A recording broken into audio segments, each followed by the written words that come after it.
सर्वे भद्राणि पश्यन्तु मा कश्चित् दुःखभाग् भवेत् न त्वहं कामये राज्यं न स्वर्गं न पुनर्भवं कामये दुःखताप्तानां प्राणिनाम् आर्तनाशनम्।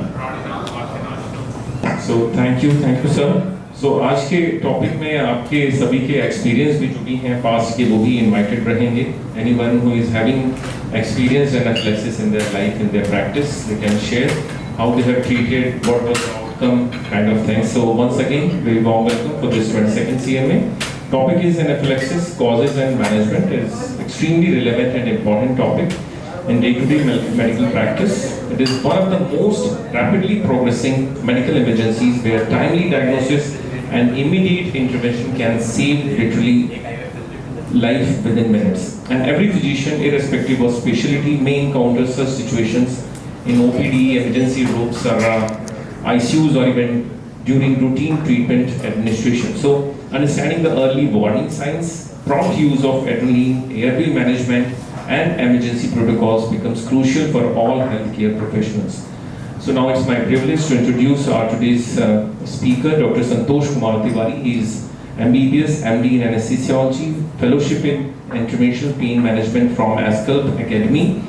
Dr. Tiwary is highly skilled anesthetist and pain specialist currently practicing at Majestic Clinic, Taramandal, and he is widely appreciated for his expertise in pain management, critical care handling, and emergency medical interventions.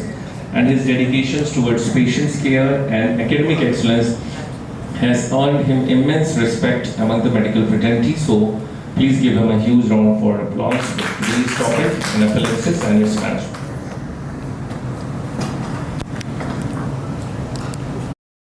Thank you, Dr. P.C. Shahi, for the encouraging words. Good morning, my seniors and colleagues. Today's topic, anaphylaxis, is as all of us know and encounter someday in our practice, is very important, and it is very important to recognize it early and treat appropriately. Let us see the definition first. It is an acute multi-system severe type 1 hypersensitivity reaction characterized by cardiovascular collapse, bronchospasm, and skin changes like urticaria, itching, redness, etc. The clinical presentation of anaphylaxis and anaphylactoid reactions are same. We will see what are the difference in anaphylaxis and anaphylactoid reactions. Another entity is anaphylactic shock.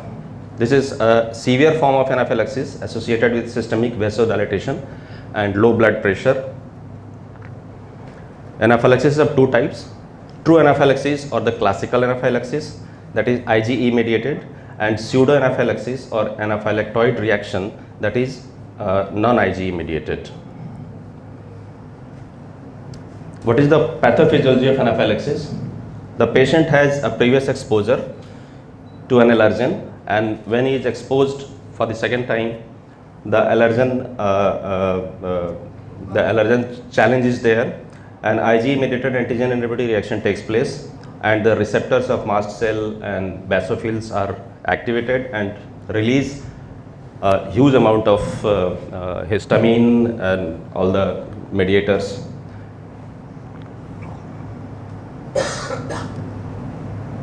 The mediators are like histamine, leukotrienes, tryptase, and prostaglandins.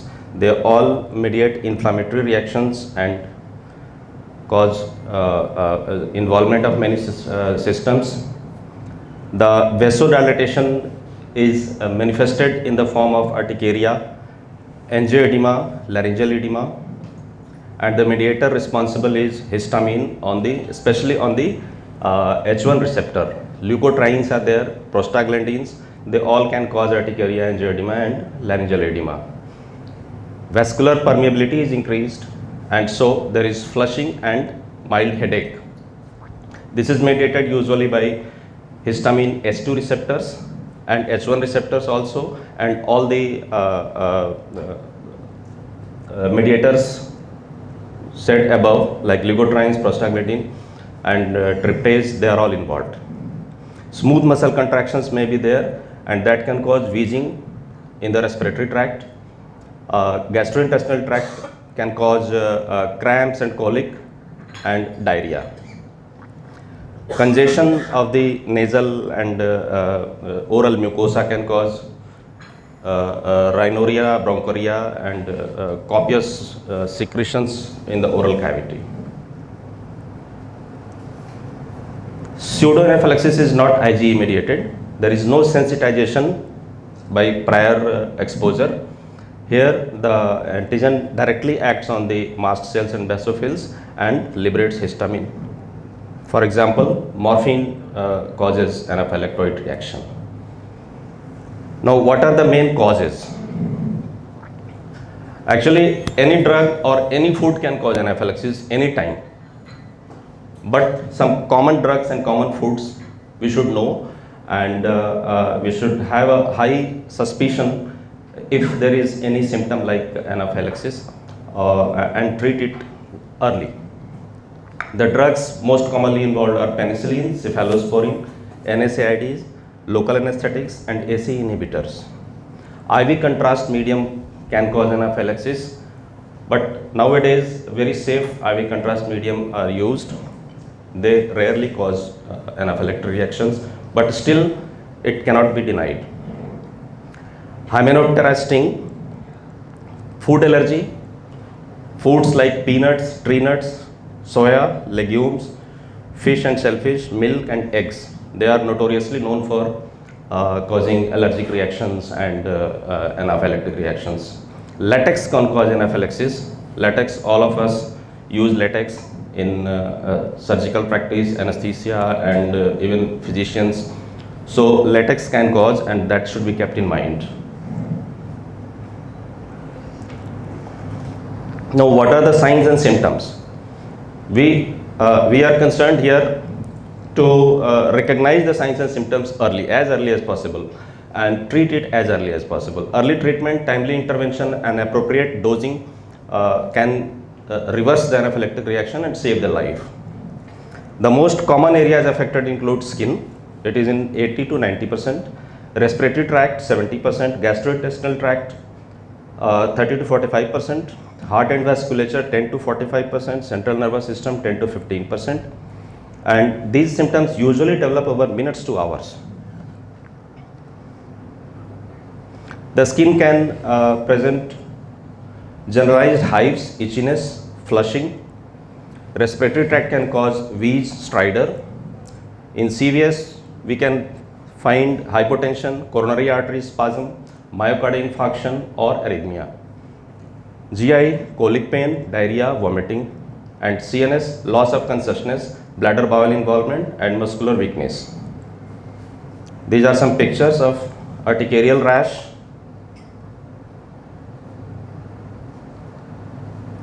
We can recognize and suspect for anaphylactic or anaphylactoid reaction.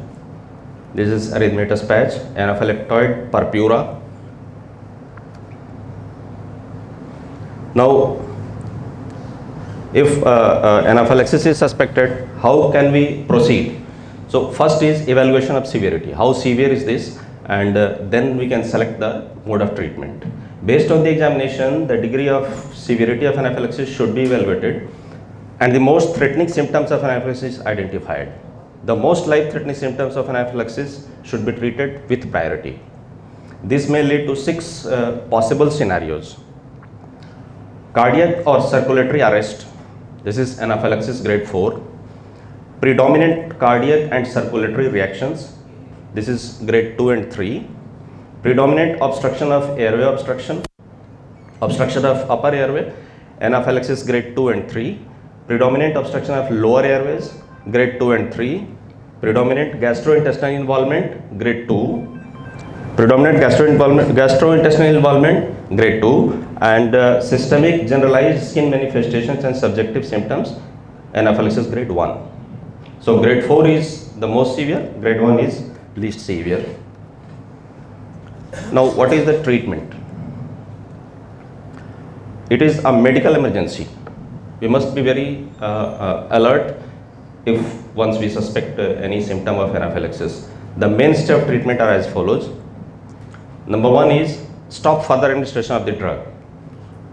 Whichever drug you are suspecting is causing anaphylaxis, it should be stopped immediately. Then adrenaline is the first line of treatment. IV fluid should be given immediately to recover from the shock or hypotension. Maintenance of airway, oxygen therapy, use of antihistaminic and steroids, bronchodilators, and IPPV if respiratory failure is there. Adrenaline or epinephrine is the mainstay of treatment, and dose is 1 microgram per kg body weight as bolus IV as diluted solution repeated up to 1 mg. Actually, in our OT or OPD or ward setup, we are scared of giving adrenaline. It will cause tachycardia and all that, arrhythmia and all that.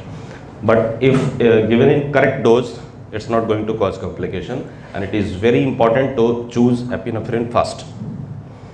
So dose is 1 microgram per kg body weight as IV bolus. The ampoule available with us is containing 1 mg per ml. It should be diluted accordingly. 1 ampoule should be diluted in 1 liter of NS. Then it will come to 1 microgram per ml. And then the dose should be calculated according to the body weight and given slow IV. It should not be given without dilution. It should be diluted in at least 10 ml of normal saline and then given over 1 or 2 minutes period. But intramuscular or subcutaneous or intraosseous, it can be given without dilution.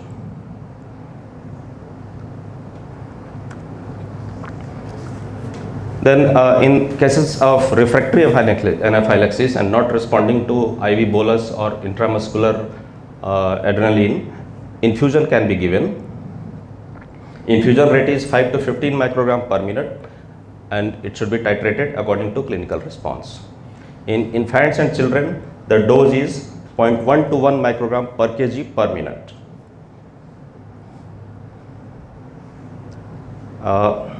Intramuscular adrenaline, this is a quick approach. We can take time in diluting and making solution of adrenaline for IV infusion or IV bolus. Before that, we can go for intramuscular adrenaline. This is 0.01 mg per kg. For a person of around 50 to 60 kg, it comes to 0.5 mg. That is, without diluting, half ml of this adrenaline available in the ampoule. This is the adrenaline ampoule. This contains 1 mg per ml. Half ml of this can be given directly intramuscular. And intramuscular site is, the best site is vastus lateralis, the mid-thigh lateral portion.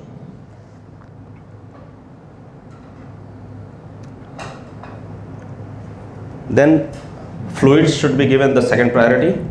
Fluid should be immediately started. Crystalloid and colloids both can be given. It can be up to 2 liters or even 25% of the blood volume. And in children, it is given at the rate of 20 ml per kg over 15 to 20 minutes. Repeat if needed up to 100 ml per kg. And if colloid is of the offending agent, sometimes we can have anaphylaxis with the colloid fluid itself, like Hemaxil. We have seen the reactions with Hemaxil. It should be stopped and only crystalloid should be given. Glucagon. Glucagon is another option. This is for refractory anaphylaxis cases which are not responding to epinephrine due to consumption of beta blocker or AC inhibitors. Some patients are already on the beta blocker. So if the beta receptors are blocked, how can adrenaline act? So glucagon is an option in these patients. They act like adrenaline but don't use the beta receptors. Beta blocker therapy alone or in combination with angiotensin converting enzyme inhibitors has been shown to be refractory. In that case, we can give glucagon. Adult dosing is 1 to 5 mg slow IV bolus over 5 minutes. Glucagon is also available in Indian market. It is mainly used for the treatment of hypoglycemia but we can use for treatment of anaphylaxis as a second line drug also. This may be followed by 5 to 15 microgram per minute titrated to the effect. And pediatric dose is 20 to 30 microgram per kg, maximum up to 1 mg, slow IV bolus over 5 minutes. May be followed by an infusion of 5 to 15 microgram per minute titrated to effect. And one thing must be kept in mind, rapid administration of glucagon can induce vomiting. Then H1 histaminics, antihistaminics. H1 antihistaminics, they are used for relieving the itching and hives. They do not relieve upper or lower airway obstruction, hypotension or shock, and in standard doses do not inhibit mediator release from mast cells and basophils. Only first generation H1 antihistaminics are available in the parenteral formulation, and rapid IV administration may increase hypotension. For example, Avil, chlorpheniramine maleate. This is the only parenteral antihistaminic which acts on H1 receptors. But H1 receptors, they cannot stop the upper airway wheeze, upper airway constrictions and edema, and they cannot stop the release of histamine from mast cell. They block only the receptors. The histamine already released will not act, but the release of histamine from the mast cell will be ongoing. Antihistamines, including chlorpheniramine, used in the treatment of allergy, act by competing with histamine for H1 receptor sites. Chlorpheniramine has also anticholinergic activity. The mechanism by which chlorpheniramine exerts its anti-emetic, anti-motion sickness and anti-vertigo effects is not precisely known, but may be related to its central actions. In the central nervous system also we have H1 receptors. Further, most antihistamines, including chlorpheniramine, cross the blood-brain barrier and probably produce sedation largely by occupying H1 receptors in the brain. Then comes glucocorticoids. We are very quick in administering glucocorticoids, but they are not very helpful because they act slowly. So we should choose epinephrine first. Due to their slow onset of action, glucocorticoids play a minor role in the acute phase of anaphylaxis treatment. There are no systematic clinical trials regarding this indication. However, glucocorticoids are effective in the treatment of asthma and against protracted or biphasic anaphylactic reactions. Biphasic, the anaphylaxis reactions once subsides, the symptoms subsides, but it can reoccur after 2-3 hours or even after 24 hours. In that case, steroids help. An unspecific membrane stabilizing effect within the first 10 to 30 minutes of application of high dose glucocorticoids, 500 to 1000 mg, independent of the potency of glucocorticoids, has been postulated in review articles. We can use methylprednisolone. When there is no intravenous catheter, glucocorticoids may be applied rectally, especially in small children, for example prednisolone suppositories, or orally. Methylprednisolone 30 mg per kg body weight, it can be given up to 1000 mg. The prophylactic use of these substances are of doubtful value.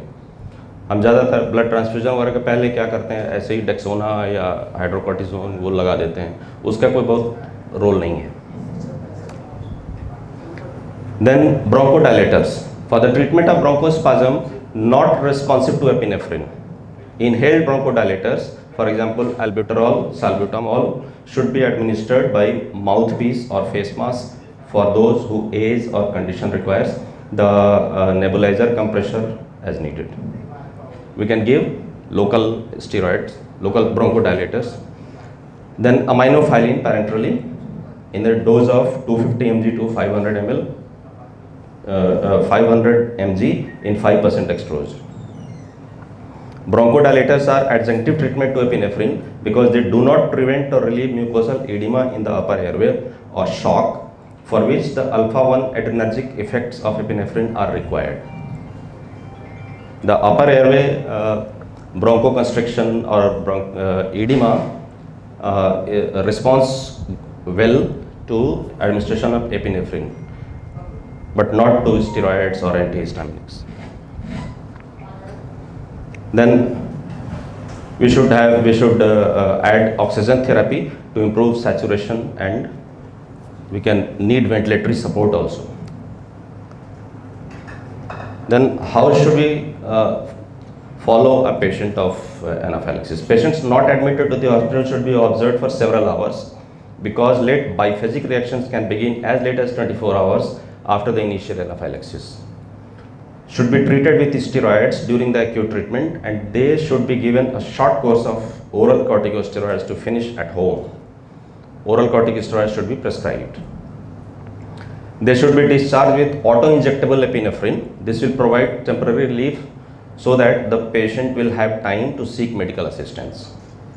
Patient must know to seek medical help if symptoms reappear. We should educate the patient also that if these symptoms appear at home, you should come to the hospital immediately. Then what are the complications? Pulmonary edema, pulmonary hemorrhage, laryngeal edema with or without airway obstruction, myocardial ischemia and infarction, and death may result from asphyxiation, from upper airway obstruction or profound shock, or both. In cases of refractory anaphylaxis, anaphylactic shock displays features of both distributive and hypovolemic shock. So it should be treated in both the ways. We should have vasoconstrictor as well as the volume replacement. Then we can shift the patient to ICU and treat as shock protocol. Norepinephrine, vasopressin, dopamine and other vasopressors have been used with success in patients in anaphylaxis with refractory hypertension. Methylene blue. This is another agent which can be used in refractory cases of anaphylaxis which cause vasoplasia. This is not very common, but in some cases of cardiac surgery they use methylene blue for treatment of vasoplasia, that is profound vasodilatation for a prolonged period. A few case reports and other publications support the use of methylene blue, an inhibitor of nitric oxide synthase. We all know nitric oxide is a good vasodilator, so nitric oxide synthase, if inhibited, can increase the tone of the vessels. The efficacy and ideal dose of methylene blue is not known, but a single bolus of 1 to 2 mg per kg given about 20 to 60 minutes has been used in cardiac surgery. Improvement of vasoplasia, for example, increased systemic vascular resistance, reduced vasopressor dose has been observed within 1 or 2 hours in the setting of cardiac surgery, but few data are available about anaphylaxis. This drug should not be given to patients with pulmonary hypertension, underlying glucose 6-phosphate dehydrogenase deficiency, or acute lung injury. We also advise caution regarding potential drug interactions with serotonergic agents. Then extracorporeal membrane oxygenation. This modality is being popular in recent days, especially after COVID. Patients suffering from refractory anaphylaxis have been resuscitated with extracorporeal membrane oxygenation, ECMO, or operative cardiopulmonary bypass. In severe and refractory cases, we can need this. ECMO is becoming increasingly available in emergency departments and should be considered in patients unresponsive to complete resuscitative efforts in institutions with experience in this technology. The decision to initiate ECMO should be considered early in patients unresponsive to traditional resuscitative measures before irreversible ischemic acidosis develops. The prognosis is excellent if the trigger can be avoided. In cases where we cannot establish an IV line, intraosseous needle placement can be done, and drug can be administered through intraosseous route. Thank you. Thank you, sir. Warm round of applause for a beautiful presentation. बहुत ही to the point रहा और बहुत ही मुझे लगता है कि enlightening रहा सभी के लिए. सर के लिए मैं कहना चाहूँगा कि हमेशा ready रहते हैं अपनी किसी presentation के साथ और उन लोगों के GP की presentation में इनका third talk है. आपका बहुत बहुत धन्यवाद है सर इतना समय निकालने के लिए हम लोगों के लिए. So first quiz will be from my left side, then from my right side. So what is the first line treatment for anaphylaxis? Just easy question. Just sir बताएं सर किसे choose करें? Epinephrine, right So answer. epinephrine is the right answer. A big round of applause. बहुत simple question है आज जल्दी करना बहुत simple question. चलिए ठीक है. Next question. Patient who respond completely to epinephrine at home may not always need to activate emergency medical services. From my right side. True or false? Dr. Pandey sir? B, false. So Yes. आप इसके बारे में एक बार बता दें. The patients who respond completely to epinephrine can come again with biphasic incidence of anaphylaxis, and it may require all the emergency measures again. So this statement is false. Okay. Good. So third question from left side, if a patient is experiencing anaphylaxis, the first step in management is assessing airway, breathing circulation, administering epinephrine, calling the PICU, placing patient in recommended position. Simple questions. Assessing airway, breathing and circulation. That's the ABC. right answer. Big round of applause for Dr. Santosh sir. So which of the following therapeutic agents is correctly paired with the symptoms it can relieve? H1 antihistamines, bronchospasm, inhaled beta-2 agonist, airway edema, glucosteroids, acute edema, or H1 antihistamines, urticaria. Which is the right answer? D. Correctly paired. Sir. D. H1 antihistamines, urticaria. That's the right answer. So और बाकी जो mismatch है उनके बारे में एक बार बता दीजिए. H1 as we mentioned, H1 antihistamines do not act on for bronchospasm. We need beta-2 agonist or some steroid locally in the nebulizer form. So to relieve the bronchospasm, we need some beta-2 agonist. Beta-2 agonist like salbutamol or salmeterol or anything. And to relieve the airway edema, we need steroids. Steroids. We need Steroids. Yeah. Okay. And the third one is glucosteroid acute Glucosteroid acute edema. Yes. Steroid is for edema only. ठीक है. So H1 antihistamines are basically used to relieve the skin-related urticaria and itches, hives and. So what is the best site for injection? Glucocorticoid does not relieve acute edema because it is slow acting. It will take some time. So this is not correctly paired. Okay. And H1 antihistamine relieves urticaria immediately. That's the right answer. So can be answered from both the sides. The best site for injection of intramuscular epinephrine is? Vastus lateralis. सारे question बहुत easy थे. देखिए लिख लिया sir. जिसने हाथ उठाया होगा सर उसका लिख लीजिए. ठीक है.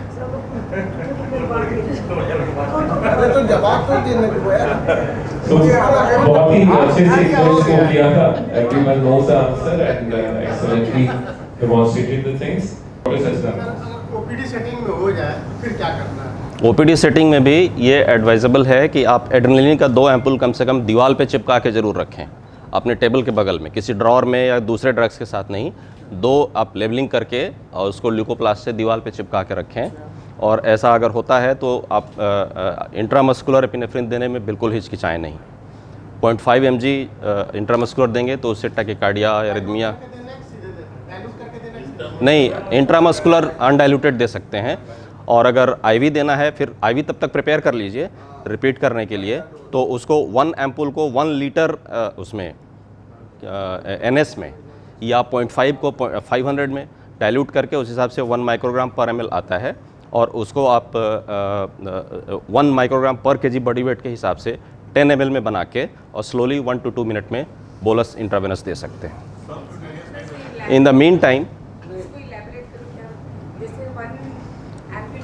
वन एम्पुल में 1 mg होता है, तो अगर उसको 1000 ml में मिला देंगे तो 1 माइक्रोग्राम पर ml हो जाएगा। 1 माइक्रोग्राम अगर हाँ, उसमें से कैलकुलेट करेंगे कि पेशेंट का वेट अगर 50 kg के आसपास है तो 50 माइक्रोग्राम चाहिए, तो 50 ml लगेगा। 50 ml लगेगा, आप धीरे धीरे 2 से 3 मिनट में उसको दे सकते हैं। 1 by 1 10 ml या 20 ml सिरिंज से दे सकते हैं, और अगर टाइम परमिट करता है तो फिर इन्फ्यूज़न पंप सेट करके उससे दीजिए। Even IM dose can be repeated after 5 minutes. अच्छा, एड्रीन भी मैंने देखा है 2 फॉर्म में आता है, 1 in 1000 and 1 in 10,000। हाँ, 1 in 10,000 वो कार्डियक प्रीफिल्ड सिरिंजेस होते हैं, कार्डियोलॉजिस्ट लोग के यूज़ का होता है, तो उसी के अकॉर्डिंग उसको भी डाइल्यूट करेंगे। उसको उसमें हम लोग के पास जो कॉमनली अवेलेबल होता है वेसोकॉन या ये एड्रेनलिन नाम से, ये एम्पुल, ये 1 mg पर ml है, ये 1:1000 है। हाँ, 1 mg पर ml है। हम लोग ज़्यादातर यही यूज़ करते हैं। पहले हम लोग जो प्रैक्टिस में किए थे जी, तो 1 ml जो है, जो एम्पुल होता था, उसको 10 ml में डाइल्यूट करके 1 ml जो है सब फिनिश लगा दिया करते थे। हाँ, वो भी सही है सर, वो भी सही है। 1 mg को अगर आप 10 ml में डाइल्यूट कर रहे हैं तो 100 माइक्रोग्राम पर ml हो रहा है, तो उसमें से 1 ml लगा रहे हैं आप, तो 100 माइक्रोग्राम लगा रहे हैं, तो 100 kg के लिए करीब करीब ठीक है। वो 100 kg के लिए ठीक है। सबक्यूटेनियस है, सबक्यूटेनियस है तो वो 50, 60, 70 kg के लिए भी चलेगा। सबक्यूटेनियस भी दे सकते हैं, इंट्राओसियस दे सकते हैं, इंट्रामस्कुलर दे सकते हैं, IV वही डाइल्यूटेड फॉर्म में दे सकते हैं जी। हाँ, डाइल्यूटेड फॉर्म में दे सकते हैं, और सबसे कन्वीनियंट है IM। इसको आप बिना हेजिटेशन के लगा सकते हैं, ये सेफ है और इमीडिएट आप दे सकते हैं विदाउट डाइल्यूशन। 0.5 ml। बहुत इमरजेंसी सिचुएशन है, आपके पास हाँ। फ्रूट्स वगैरह का अरेंजमेंट नहीं हो पा रहा है, you can go straight without any dilution. It's really work wonderfully. हम लोग तो कार्डियोलॉजी में ऐसा कभी-कभी होता है कि एकदम से हमने डाई दिया, एकदम से शॉक हो जाता है, तो इंट्राकॉर्पोरी हम लोग देते हैं and it's response is really really wonderful. थोड़ी देर के लिए टैकीकार्डिया होगा, वो फिर मैनेज हो जाएगा, लेकिन आप इमीडिएट रिससिटेट तो कर सकते हैं। तो इस तरह की है कि 100 एम्पूल्स दे करके पेशेंट को बचाएगा। हाँ, रिफ्रैक्टरी केसेस में तो दे ही सकते हैं सर। जब तक पेशेंट का anaphylactic shock titrated according to the effect, आपको टाइट्रेट करना है। No maximum dose. और साथ आपको एयरवे असेसमेंट भी करना है। एयरवे सिक्योर करना बहुत ज़रूरी है, नहीं तो पता चला हम इधर दूसरे काम में लगे हुए हैं, हम वो रैशेस देख रहे हैं और उधर एयरवे से सैचुरेशन फॉल कर रहा है, तो तुरंत इंटुबेट करना, ऑक्सीजनेट करना, जो भी आप कर सकते हैं, पॉजिटिव वेंटिलेशन, वो सब कर सकते हैं। एयरवे ब्रीदिंग सर्कुलेशन को मैनेज करना ज़्यादा इंपॉर्टेंट है। हाँ, बहुत इम्पोर्टेंट। दोनों असेसमेंट, हाँ, असेसमेंट तो आपको करना है। असेसमेंट तो आप करेंगे कि कितना सीवियरिटी है। अगर खाली रैशेज हैं, बाकी कोई सिम्टम नहीं है, तो इतना घबरा के एपिनेफ्रिन लगाने की ज़रूरत नहीं भी पड़ सकती है। तब एंटीहिस्टामिनिक दीजिए, वॉच करिए 2 मिनट 4 मिनट, तो उससे काम चल जाता है। असेसमेंट तो आपको ABC तो फर्स्ट है, पहला स्टेप तो वही है। एक्चुअली ड्रग एलर्जी और एनाफिलैक्सिस में डिफरेंस है, ये समझना होगा। हाँ, एलर्जी इज एनाफिलैक्सिस समझो it's the most severe form of allergic reaction, जिसमें कार्डियोवैस्कुलर कोलैप्स हो गया, आइस हो गया, जनरलाइज्ड रैश हो गया, या बीजिंग आनी शुरू हो गई। एलर्जी माइल्डर फॉर्म है। हाँ। उसको हम खाली उससे स्टेरॉइड और एंटीहिस्टामिनिक एंटीहिस्टामिनिक से मैनेज हो जाता है। हाँ, लेकिन अगर लगता है एनाफाइलेक्सिस है, मतलब थोड़ा सीवियर फॉर्म है, एयरवे इन्वॉल्वमेंट है किसी तरह से, या BP फॉल कर रहा है, ऑक्सीजनेशन फॉल कर रहा है, तब तो एपिनेफ्रिन के लिए जाना है। एक पेशेंट का हमें याद है, बहुत पहले की बात है जी। एक पेशेंट OT से निकला, तो उसके बाद उसका ब्लड प्रेशर लगातार फॉल कर रहा था और ये पता नहीं चल रहा था क्यों फॉल कर रहा है। तो उसके तमाम IV फ्लूइड्स वगैरह तमाम दी गए, कुछ BP उठता था फिर गिर जाता था, समझ में नहीं आ रहा क्या करना है। फिर हमें लगा कि पेशेंट तो जा ही रहा है, उसको एड्रेनलिन हम लोगों ने फिर शुरू किया और एड्रेनलिन देते ही इम्प्रूव किया, सिंगल डोज में जी। पेशेंट पूरा रिकवर कर गया। एक बात से 2-3 दिन तक चलता रहा और तब लगा कि क्रॉनिक एनाफाइलेक्सिस भी कोई चीज़ होती है। यस, वही बाइफेजिक जो इनके रिएक्शंस की बात कर रहे हैं। एड्रेनलिन हमेशा जो है आई फ्लूइड दीजिए, कार्टून कुछ भी दीजिए, कोई रिस्पांस नहीं आ रहा था, और सिंगल डोज रिलीज से पेशेंट बिल्कुल सब एवरीथिंग इज इम्प्रूव। जी।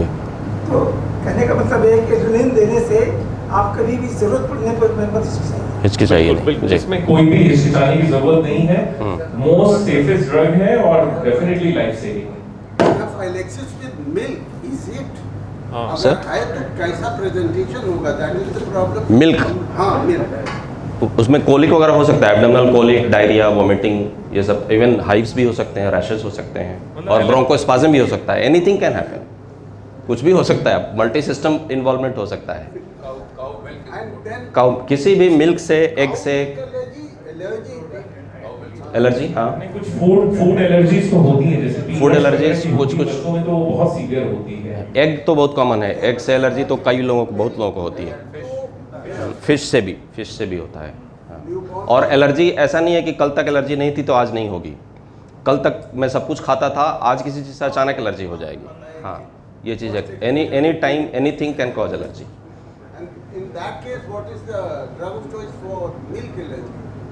अब वही असेसमेंट करिए, आप असेसमेंट करिए, अगर शॉक है, ब्रोंकोस्पाज्म है, वो सब चीज़ें हैं, तब तो आपको एड्रेनलिन ही देना है, और नहीं तो फिर अकॉर्डिंगली, नहीं तो फिर एंटीहिस्टामिनिक और स्टेरॉयड काफ़ी है। The main take home message is that we all should have 2 or 3 ampoules of adrenaline by our in our OPD setting or even ward or OT everywhere. Ward, जी, let it expire, हाँ, let it expire हो जाए फिर बदलते रहिए, लेकिन रखना है, हाँ।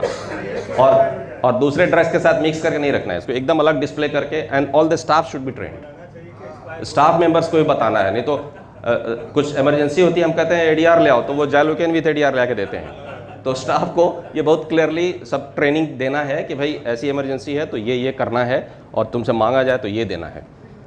कई बार ऐसा होता है, एड्रेनलिन दो, जाइलोकेन विथ एड्रेनलिन उठा के देते हैं। कई ओटी में रहता भी नहीं है, एक्सपायर हो गया रहता है। तो ये सब थोड़ा सा केयरफुल रहना है कि एक्सपायर होता रहे, रिप्लेस करते रहे, लेकिन रहे ज़रूर। हाँ, 1 ईयर रहती है, शॉर्ट एक्सपायरी होती है, हाँ। और कोई अपना एक्सपीरियंस शेयर करना चाहिए? एक पेशेंट था हमारा, जी, बड़हलगंज से चला और कौड़ीराम में आकर के उसने ऑमलेट खाया। अब गोरखपुर तक आते आते उसको एंजियोएडिमा, रेस्पिरेटरी डिस्ट्रेस हो गया उसको। वो दिखाने वाला था स्किन की प्रॉब्लम को, ट्रीटमेंट सब ठीक हुआ, कंट्रोल हो। एग और फिश की एलर्जी तो बहुत कॉमन है, बहुत कॉमन है। मशरूम की भी, मशरूम से भी खूब एलर्जी होती है। जी, एलर्जी और एनाफाइलैक्सिस में बहुत अंतर है। हाँ, ये सब एक और फिश खाने से भी एनाफाइलैक्सिस होती है। एनाफिलैक्सिस हो सकती है सर। एलर्जी का ही सीवियर फॉर्म है एनाफिलैक्सिस। डिपेंड करता है कि कितना हिस्टामिन रिलीज हो रहा है, कितना मास्ट सेल सेंसिटाइजेशन पहले से है, मैस्टोसाइटोसिस पहले से होती है। जी, जैसे mild allergy creation urticaria hives के फॉर्म में आ गया, अगर सीवियर जिसमें डिजीज आने लगे, साइडर रेस्पिरेटरी होने लगा, तो आप इसको एनाफिलैक्सिस का नाम दे करके फिर उसको एडमिट सर्जिकल ग्लव्स का एनाफिलैक्सिस मैंने फेस किया है सर। ओटी में मैं एनेस्थीसिया दे रहा था, लैब कोली हो रहा था पेशेंट का, फिर किसी कारण से सर्जन को ओपन करना पड़ा, और ओपन करके जैसे ही अंदर उन्होंने कुछ मैनिपुलेट करना शुरू किया, पेशेंट का बीपी एकदम से डिप कर गया, SpO2 फॉल होने लगा। तो मेरी समझ में थोड़ी देर के लिए नहीं आया क्या हो रहा है। तो ये हुआ कि भाई पहले तो एपिनेफ्रिन देना है, तो एपिनेफ्रिन तो नहीं, नॉरएड्रेनलिन हमने लगाया, तो उसका बीपी इंप्रूव किया, ऑक्सीजन वगैरह, वेंटिलेटर पे पेशेंट था, GA में था, तो इसलिए ज़्यादा दिक्कत नहीं आई। तो बहुत वर्कअप करके पता चला कि और कुछ तो सारे ड्रग्स तो पहले से लग रहे थे, तो लेटेक्स का हो सकता है, तो लेटेक्स भी कॉज करता है। लोकल एनेस्थीसिया में। Just to share one of my experience. जी, पहले सब लोग माइक सीधे होते जा रहे हैं, कैटरेक्ट का ऑपरेशन की सबको जरूरत पड़ेगी, वो पड़ती है, भगवान ने करे किसी को पड़े, लेकिन but it is a fact कि with age we have to go for cataract operation. During my college days, at that time cataract operation was being done with old method. अब तो फेको है, इंट्राकैप्सुलर, बकायदा incision लगता था, lens replace होता था, और फिर स्टिच लगता था। स्टिच होता था। तो my professor BN Prasad was doing कैपेट सर्जरी, हम लोग रेजिडेंट थे, वहाँ मौजूद थे। उन्होंने इंसिजन दिया, लेंस निकाला और severe anaphylactic reaction xylocaine drop से मरीज को हुआ। वो सर्जन हाथ में ऐसे लेके कांप रहे थे and he used to shouting on us, sir resident, अबे मैनेज करो, क्या देख रहे हो। और आईओटी में एनेस्थेटिस्ट भी नहीं होता है। तो वो सीवियर कन्वर्जन, आप सोचिए मरीज हाथ पर झटक रहा है और उसको किसी तरह से 4-5 हमारे जैसे और मुस्तंडे ने दबाया, उसको मैनेज किया, then it could be manage. तो टेक होम मैसेज मैं ये दे रहा हूँ कि xylocaine drops are also very dangerous. जैसे वीरेंद्र ने कहा कि नेजल ट्यूब डाला, उसको रिएक्शन हुआ, that was a severe reaction. तो कभी भी आप लोग को इस तरह से गुजरना हो तो इसकी सेंसिटिविटी जरूर कराइए। 100%। भले सर्जन का कोई जरूरत नहीं, आप कराइए अपने सेफ्टी के लिए।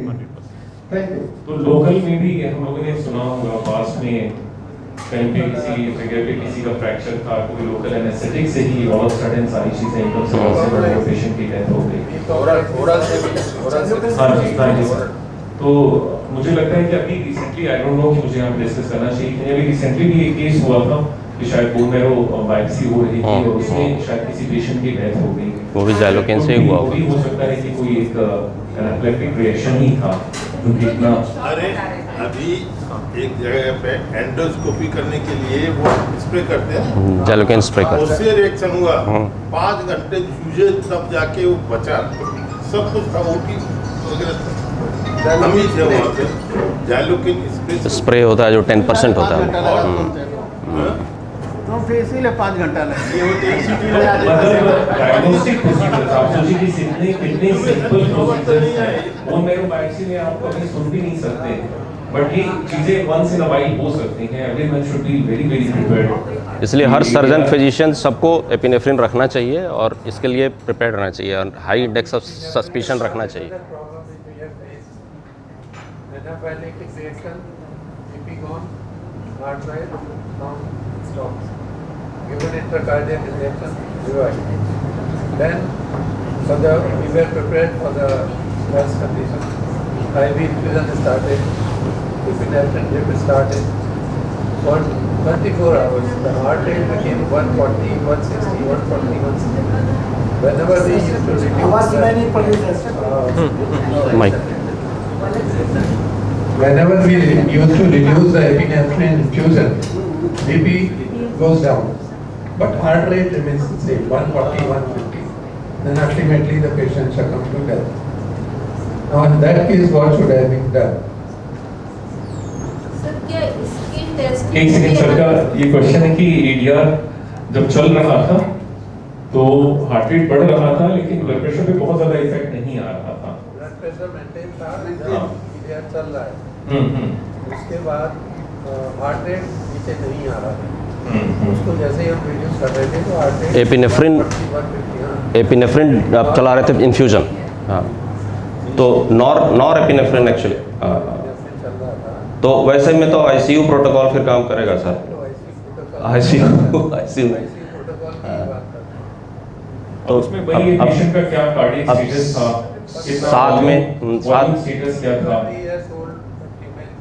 साथ में कुछ एंटी अरिथमिक एंटी यूज कर सकते थे, डेल्टियाजिम वेरापामिल टाइप का चीज। कितना चल रहा है? बीपी कितना चल रहा है? 120, लेकिन रिड्यूस कर रहे थे अगर डोज तो बीपी घट जा रहा था, टैकीकार्डिया वैसे ही। BP used to fall down. Heart rate for 24 hours it remained more than 140, 160. नहीं तो उसको कांस्टेंट उसी पे चलाना पड़ता कुछ और देर और, क्योंकि रेस्पिरेटरी डिस्ट्रेस था सर। 160 आप कब तक मेंटेन करोगे और कब तक वो साथ में एंटी अरिथमिक दे सकते हैं। टैकी जो हो रहा था, टैकी के लिए आप पेशेंट बहुत अच्छा तो नहीं, आप साथ में लेनॉक्सिन वगैरह दे सकते हैं। लेनॉक्सिन क्या है कि वो सेलेक्टिवली हार्ट रेट को तो घटाएगा, बीपी पे ज़्यादा फर्क नहीं पड़ेगा। बेसिक जो वर्कअप है शॉक को डिफरेंशिएट करना है कि कार्डियोजेनिक है, सेप्टिक है। हाँ, वो डिफरेंशिएट करना, पूरा वर्कअप करना होता है। करके ही एल्गोरिथम बेस्ड उसका ट्रीटमेंट। हाँ, क्या कॉज क्या था वो पहले सर्च करना पड़ेगा।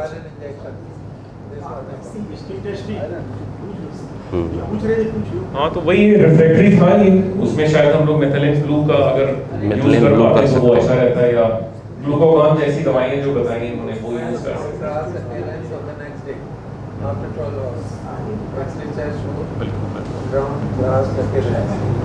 उसमें अल्टरनेटिव ग्लूकागन भी काम कर सकता था सर। ग्लूकागन से हम लोग को टाइम मिल जाता, बीटा ब्लॉकर बीटा रिसेप्टर्स को थोड़ी देर के लिए वो रेस्ट दे सकते थे। जैसा सर बता रहे कि टाइम ही कम मिला, हाँ। तो ग्लूकागन ढूंढने में शायद लग जाता, ग्लूकागन मिलता भी नहीं जल्दी। मेथिलीन ब्लू और glucagon difficult to get. That was a bad case. जी मैम। स्किन टेस्टिंग में भी एनाफाइलैक्सिस हो सकती है, इन्फेक्शन। एनाफाइलैक्सिस नहीं बोलेंगे उसको, एलर्जिक रिएक्शन तो मैनिफेस्ट होता ही है उसमें, तभी तो हम डिसाइड करते हैं कि नहीं अब नहीं देना है इसको। उसमें एरिथमा यूजुअली नहीं होता है, यूजुअली नहीं होता है, क्योंकि स्किन में एक तो एब्जॉर्प्शन कम होता है सबक्यूटेनियस में, और आपको बहुत लो डोज होता है, तो इसलिए उसमें ज़्यादा चांसेस नहीं होते हैं, यूजुअली नहीं होता है। अब एकदम से नहीं होगा कहना तो मुश्किल है। मान लिया हो ही गया, क्या करेंगे? हो गया तो फिर वही प्रोटोकॉल, सारा कुछ वही करना है आपको, भले ही स्किन से हुआ हो, लेकिन अगर हो गया उतनी सीवियरिटी है तो सारा कुछ वही करना है। स्किन की टेस्ट करने से भी बेहतर है मेरे ख्याल से, और सॉरी सब ड्रॉप्स डाल दो, ड्रॉप डालो, आप उससे एलर्जी पता कर सकते हैं। उससे भी पता चल सकता है, लेकिन उसमें थोड़ा एब्जॉर्प्शन फास्ट होता है सर, लेकिन कंजंक्टिवा में थोड़ा फास्ट होता है। कैपिलरी सुपरफिशियल है, आप एक और हाथ में डालिए तो आपको रिएक्शन पता चल जाएगा। नहीं, कंजंक्टिवल एब्जॉर्प्शन बहुत फास्ट होता है सर, इसलिए सबक्यूटेनियस देते हैं कि थोड़ा स्लो होगा, थोड़ा रिटार्ड करने के लिए। मुझे लगता है किसी भी प्रोसीजर की एनाफिलेक्टिक कंसेंट भी बड़ी जरूरी है। कंसेंट जरूरी है, कंसेंट किसी भी मेडिसिन से। हम any other question now, sir? Any other questions? तो इसका मतलब है कि जितनी xylocaine sensitivity is the must for doing any kind of. Yes sir, yes sir. और जाइलोकेन जो एड्रेनलिन के साथ आता है वही कॉम्बिनेशन यूज करें तो वो ज़्यादा सही है। अगर कार्डियक पेशेंट नहीं है तो, कोई एड्रेनलिन पोटेंशियल नहीं है तो it is always better to combine उसी को यूज करें। I think once again we should give Dr.Santosh a big round of applause for a wonderful session and wonderful discussion. Thank you so much, sir. Thank you. So now is the time for certificate presentation.